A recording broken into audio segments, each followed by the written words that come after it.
This is SSN. Story Studio Network. Welcome to the Fatigue Fixer podcast. Ever wonder why it feels like the entire sisterhood is just so darn exhausted? We're diving deep into everything from those sneaky physical culprits, think iron levels, playing hide and seek, or a moody thyroid, to the mental weights of always being on and that sneaky urge to please everyone. And let's not forget society's oh-so-high bar that we're tirelessly trying to reach. I'm Dr. Sarah Vedbonkar, your guide on this energy-finding mission. As a naturopathic doctor with over a decade of experience, I've been piecing together the fatigue puzzle, asking why so many incredible women around me, including my patients, often feel like they're running on empty. So pull up a chair or perhaps pop in your headphones and head out for a walk. Together we'll uncover those hidden, surprising, and sometimes even downright unexpected reasons behind that lingering tiredness. Ready to recharge those batteries? All right, deep breath. Let's jump into today's insightful episode.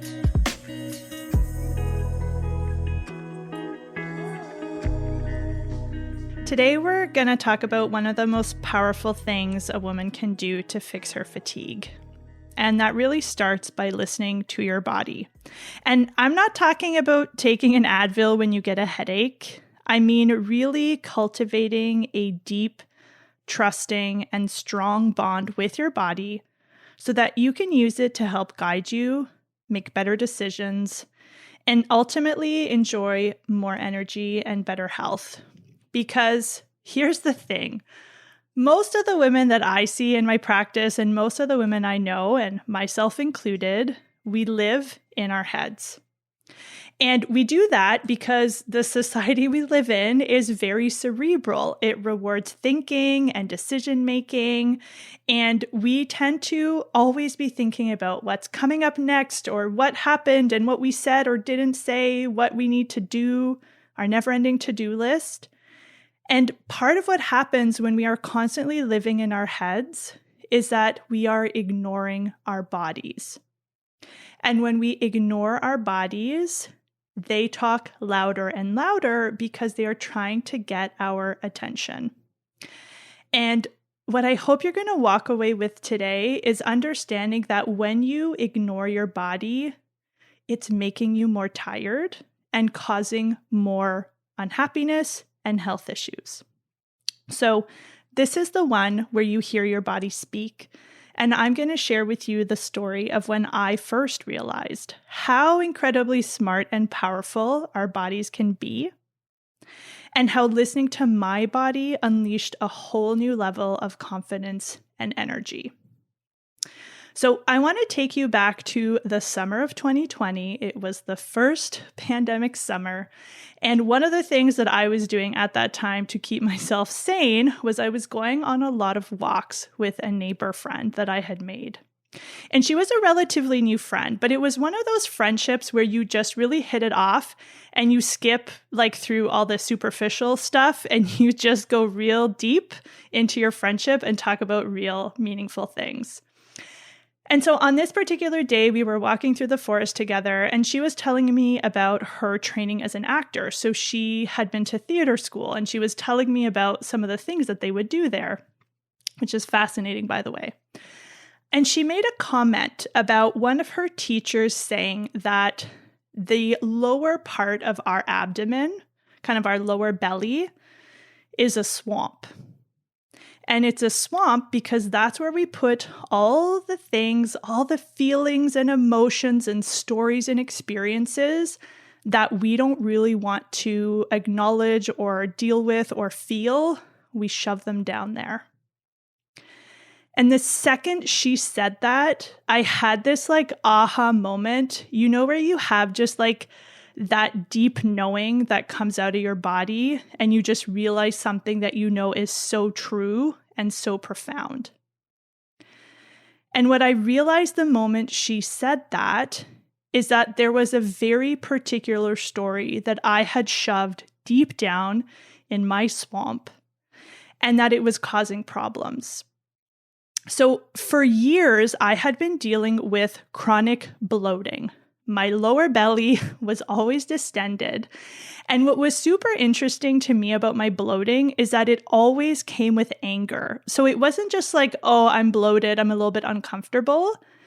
When I got bloated, it triggered this anger in me. And I never understood why the heck I was so angry about this bloating. And so I addressed that bloating how most of us would address bloating, which is to look at my diet. So I did all the nice naturopathic things that I know to do. I cut different foods out. I did a candida cleanse. I went paleo. I did a lot of different things. And all of them would help temporarily, but the bloating always came back.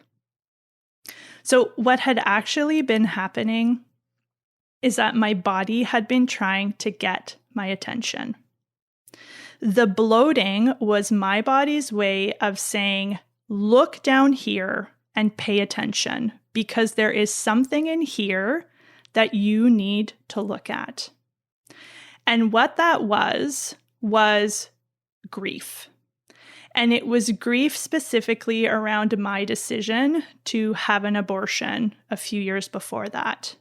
So I had had an unplanned pregnancy. I already had my son. He was 2 years old. And my partner and I decided that our family was complete and that I was going to terminate that pregnancy. And that was, to this day, the hardest decision that I've ever made. And it was made even more difficult because I felt like I was making it alone. I didn't feel supported by my partner through that experience. And I also chose to not share it with the people in my life. I didn't talk to my friends. I didn't talk to my family. So that had been an extremely difficult time. And I carried a lot of grief around that decision. It wasn't regret. I still feel that that was the right decision for me and my family. But because I already had a child, I knew what I was giving up by terminating that pregnancy. And that brought so much grief and so much sadness. And because I hadn't had a real outlet to express that, I had just pushed it down where it felt like kind of safe. Now, I didn't know that that's what I was doing at the time. This is all in hindsight, but this is what I suspect is that because it was so painful to feel that grief, I found a way to kind of suppress it and push it down far enough that I didn't really have to feel it on a daily basis. And so in that moment when she talked about the swamp and she talked about things that we don't want to feel, again, I had this like aha moment of like, what if my bloating is all emotional? What if it's grief? What if it's my body's like super smart, amazing way of getting me again to literally look down and pay attention to what's going on in my gut? And so I made a decision that day that I was going to start to talk about it and that I was going to share my experience as a test. And basically what I was testing is, will my bloating get better if I release this from the swamp and get it out and feel the grief and let it work through my body and then see what happens on the other side? So that's what I did. So probably a month or two later, I decided to speak about it more openly for the first time. And I did that in the context of a women's circle with a group of women that I trusted and I knew very well. And so I shared that story. And the first time I talked about my abortion story, I was shaking, my legs were shaking, my hands were shaking, my heart was beating out of my chest, I was crying. You could tell that that energy had been stored in my body. And when I put words to it, it's like all that kind of stuff that had been bubbling up literally was just being like metabolized and moved through my body. So it was not easy to tell that story. And as you can imagine, abortion can be a very polarizing topic. So there was that piece of me, but I really felt like I needed to share it for my own healing. And what happened that night, number one, is that the women in that circle received my story with such beauty and acceptance. And I get still teary thinking about how lovely they were. And what I also distinctly remember is how I felt after. So I remember after that, I went for a walk and I literally felt like I had lost 30 pounds. There was a heaviness that had been lifted and I felt so light and free. And I was like, okay, there is something here. There is something happening from sharing this like deep, dark secret, essentially, that I'd been keeping for so many years. And so what I want to share with you today is how that way that my body was speaking to me and the way that my body was trying to get my attention through bloating is actually a form of intuition. Because when we hear the word intuition, I think a lot of us think of something that's very like woo-woo, or we think about like mediums or fortune tellers.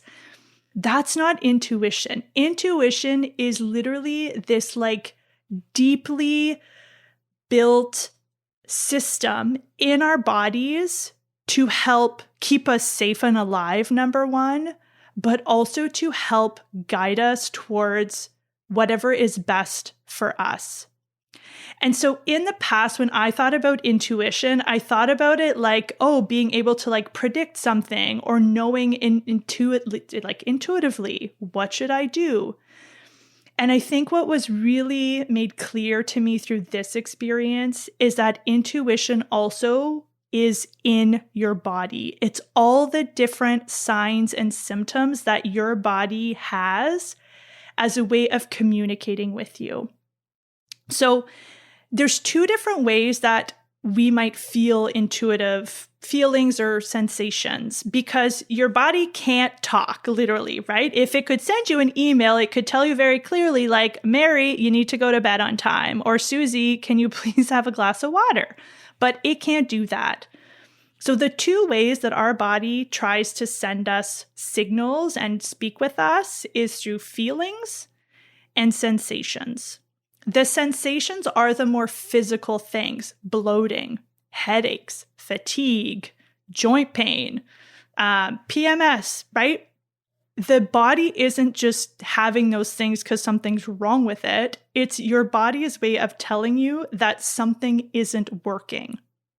So when we have these, so-called negative symptoms in the body, what's happening is that our body is trying to get us to move away from something that doesn't feel good. That could be a food, it could be a habit, it could be a person, it could be our job. But your body is constantly sending you feedback through these physical sensations and through emotional feelings. So that's things like the anger I was talking about, irritability, joy, frustration, right? Your mood and your sensations and your feelings are all these different ways that your body is trying to tell you, please do less of that when things don't feel good. And yes, this feels good. Please do more of that. So it's constantly sending us this amazing feedback. And the amazing thing about intuition is that it is not happening in our brain, right? It's not our really rational, cerebral part of us. Humans have this amazing prefrontal cortex, right? Which is the front part of our brain behind our forehead that allows us to do critical thinking and make all these amazing decisions. And that's amazing. But intuition is something different. Intuition is your ability to enter a room and know right away that someone in that room isn't good, right? There's something not good about their energy.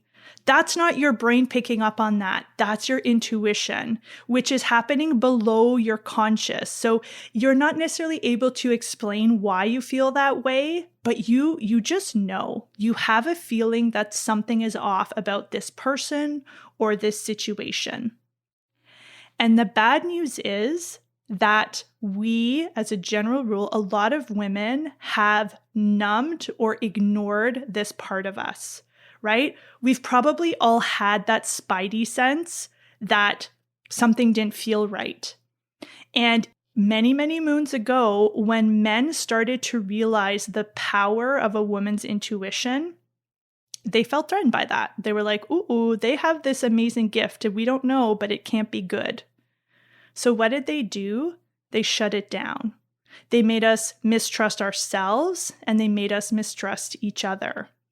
And so a lot of us have been taught that intuition is this like secondary type of information, that it's not as good or as powerful as making a brain-based decision, when I would argue that that is completely untrue.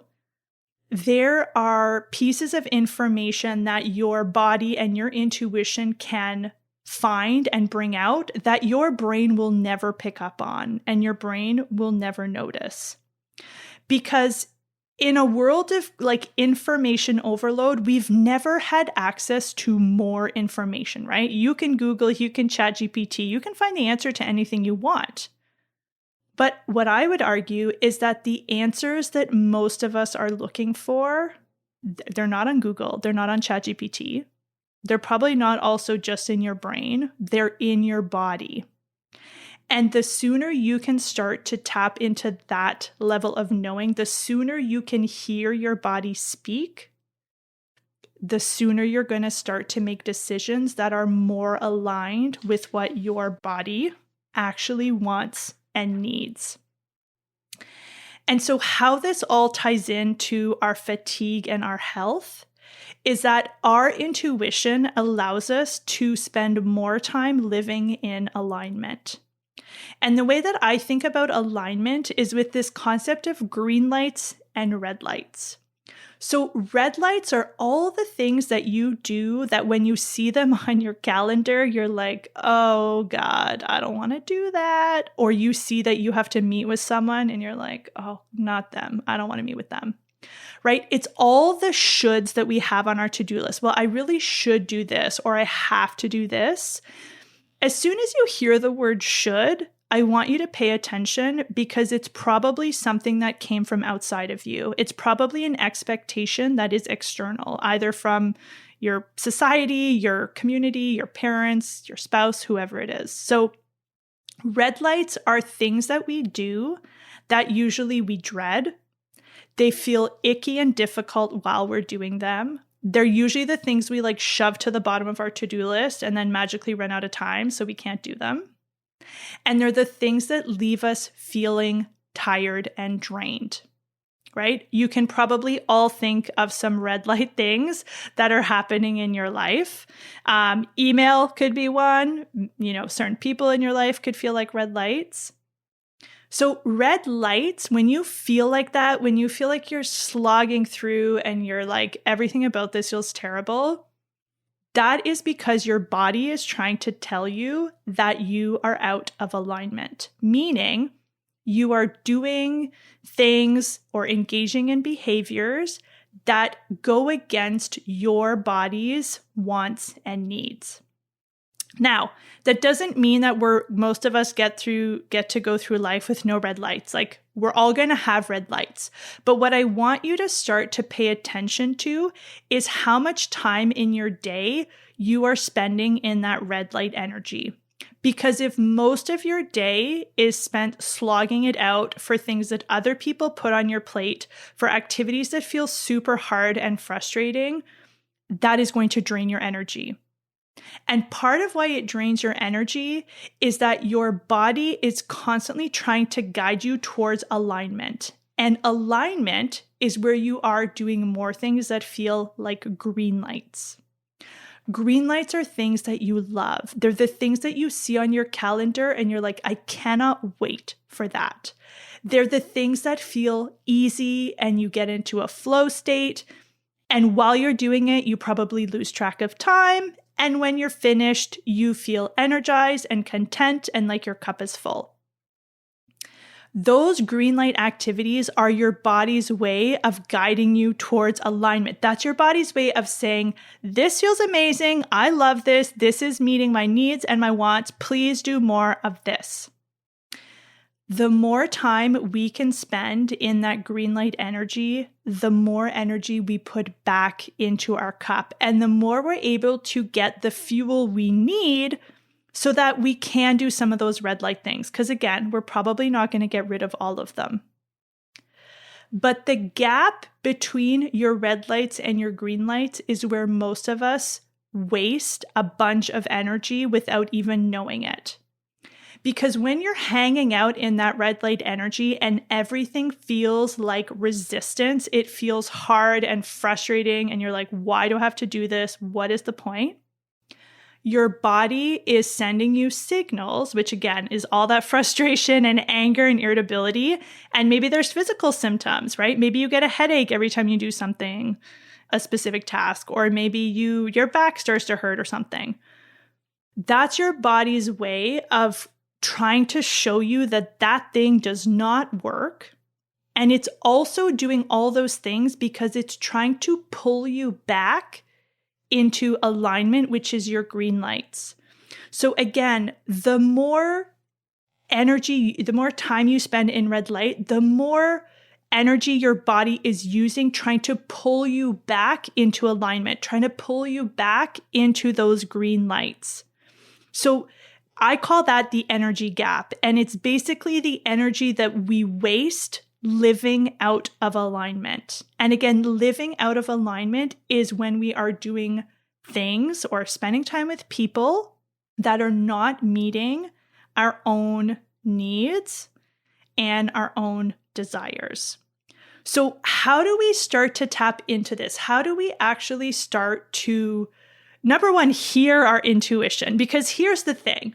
If you're walking around with a million things in your head and you're going through all the motions, which again, that's how most of us spend our day because that's the world we live in, you're not going to hear the whispers.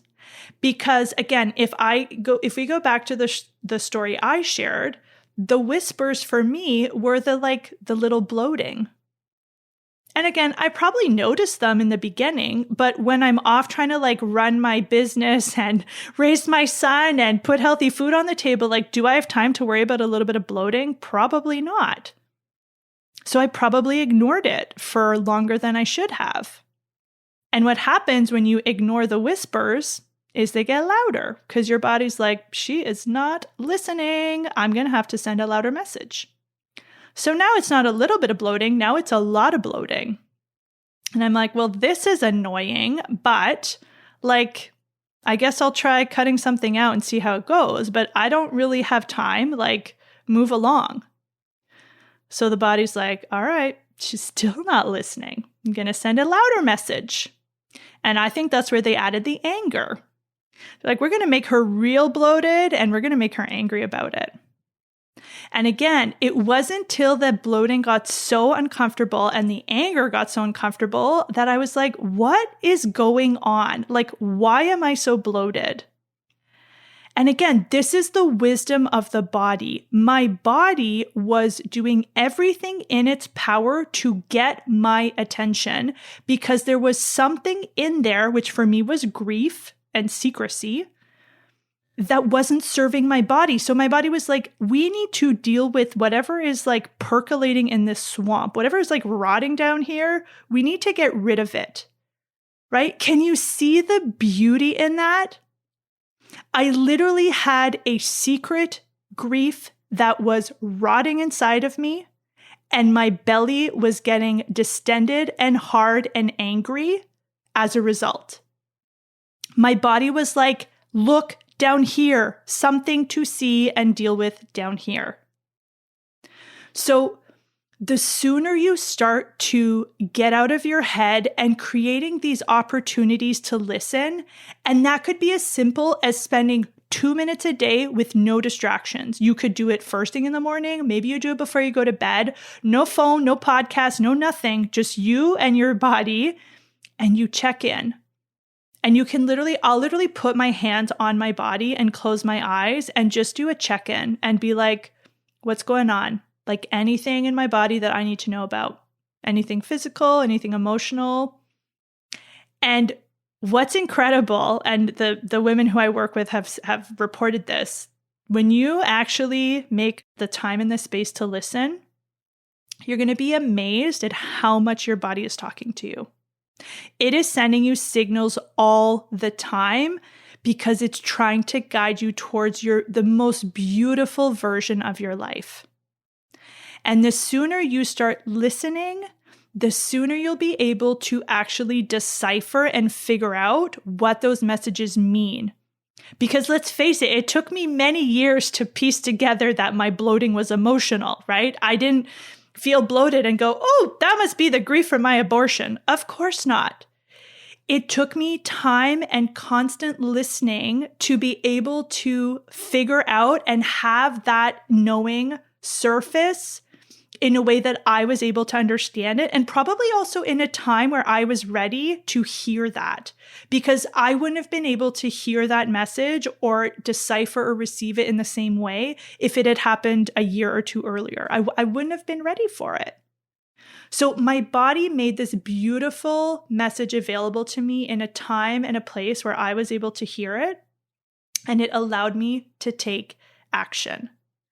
So it's so important that we create these small moments and opportunities, ideally on a regular basis, to get out of our heads so that we can hear what our bodies are saying. Because again, you have this like beautiful, innate, basically a GPS. That's how I think of my intuition. My intuition is a GPS trying to steer me away from like traffic jams and accidents. And it's trying to steer me on like the most beautiful route with luscious trees and gardens or whatever you like towards my destination, right? And if you've ever used a GPS, you know that it only starts working when you start moving. One of the biggest misconceptions that I see, and that certainly I have had about intuition, is that it was like kind of like a fortune teller, right? That I could just sit at my desk and know and predict the future of what I would like and what's the best job and what's the best course of action. That's not usually how it works. And certainly some of us, like I am very intuitive, so I often will predict things or have things happen. I'm like, wow, how did I know that? But the way I want you to think about your intuition is like a GPS, which means that you need to take action to start getting feedback, right? It doesn't tell you where to turn until you pull your car out of the driveway. When you're just sitting in the driveway, there's a map, but it's not really guiding you. It's just there. So your intuition is there to guide you when you start taking action. So when you make a decision, when you spend time with somebody, your intuition and your body are going to start giving you feedback, right? And that feedback might be like, I feel so calm and excited and like my cup is full. That's your body saying, whoever you're hanging out with, like, let's hang out with them more. This feels really nice. Versus hanging out with someone else where you're like, my heart is racing. I feel like I can't say what I really want to say. I'm feeling super frustrated or anxious, and I leave there and I'm drained for the rest of the day. That's your intuition saying, can we maybe spend a little bit less time with that person, or can we change how we interact with that person? Because whatever's happening right now, that's not feeling so good. So this is such a powerful tool to help you waste less energy, basically to spend more time doing the things that fill your cup and give you energy and make you feel amazing, and to spend less time doing the things that are feeling like a slog, super frustrating, and draining you. Because what happens when we ignore or dismiss our intuition is that we pay a price. And that price, I would argue, is our energy, it's our happiness, it's our well-being, and it could also be our safety, right? If you think about your intuition, a big part of it was a built-in safety mechanism. That if you were ever in a position where your life is in danger, your body would make you feel that very quickly so that you can get the hell out of there. So this is a deeply innate thing that we've had for eons that has helped us survive and thrive. However, most of us were also taught that what's really important in life is to be nice. and to not hurt people's feelings and to not make people upset. And so what that has caused is that a lot of us ignore or suppress our intuition because we might have had that spidey sense feeling when we walk into a room where we're like, something's not good here. But if our conditioning to be nice was stronger than our fear, we stayed in that room because we didn't want to upset anybody by leaving. We didn't want to make a scene. We didn't want to look rude. So we stayed. And so our intuition was like, something bad is here, but she's not moving. I'm very confused. What is she doing?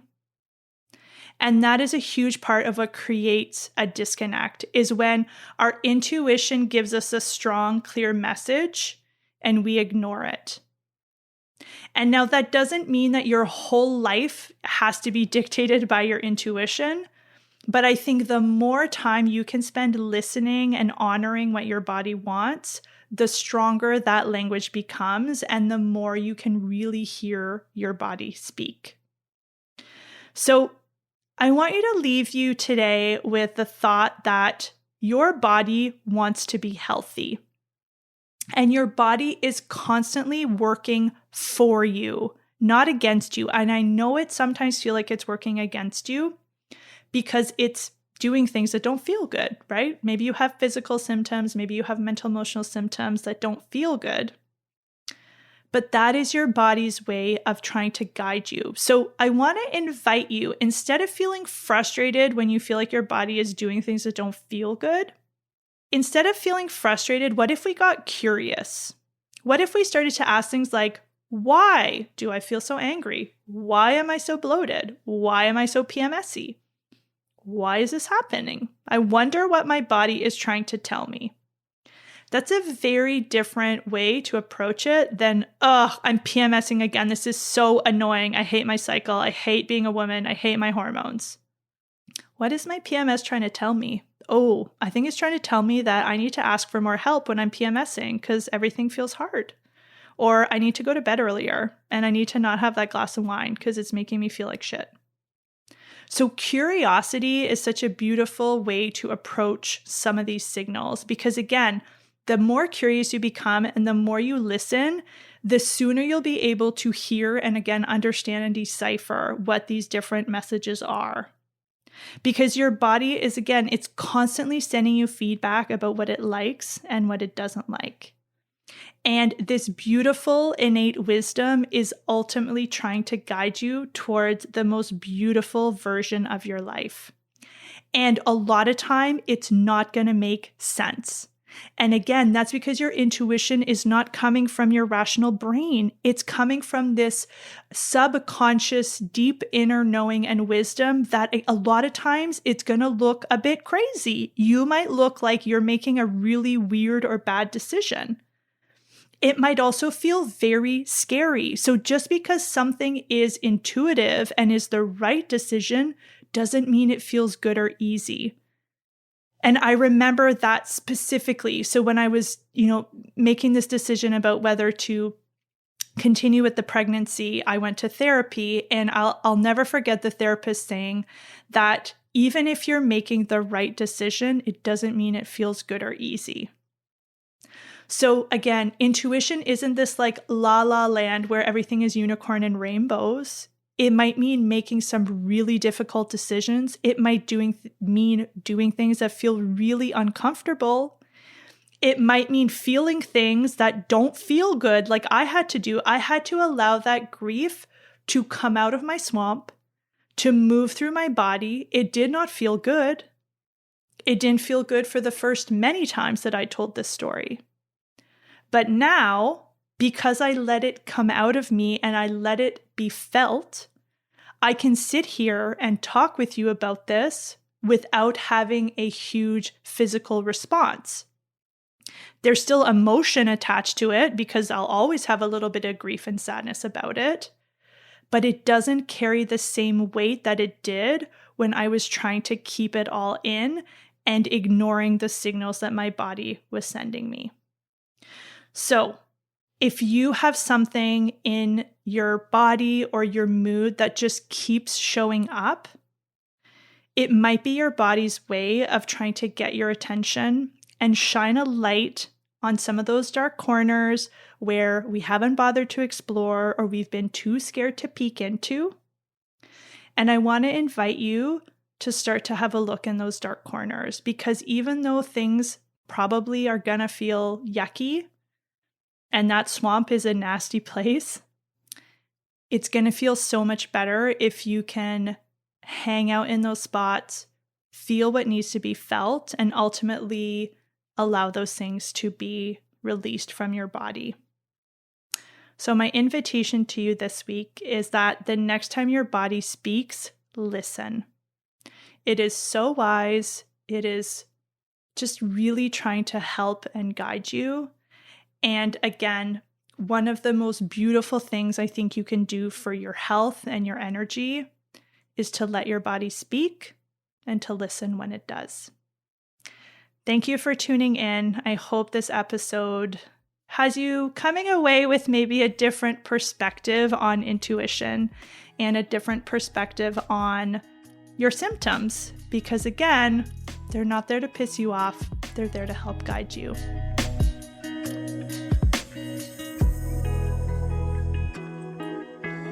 Thanks for spending your precious time with me today. Remember, it takes a village or a podcast community to really make a dent in this fatigue epidemic.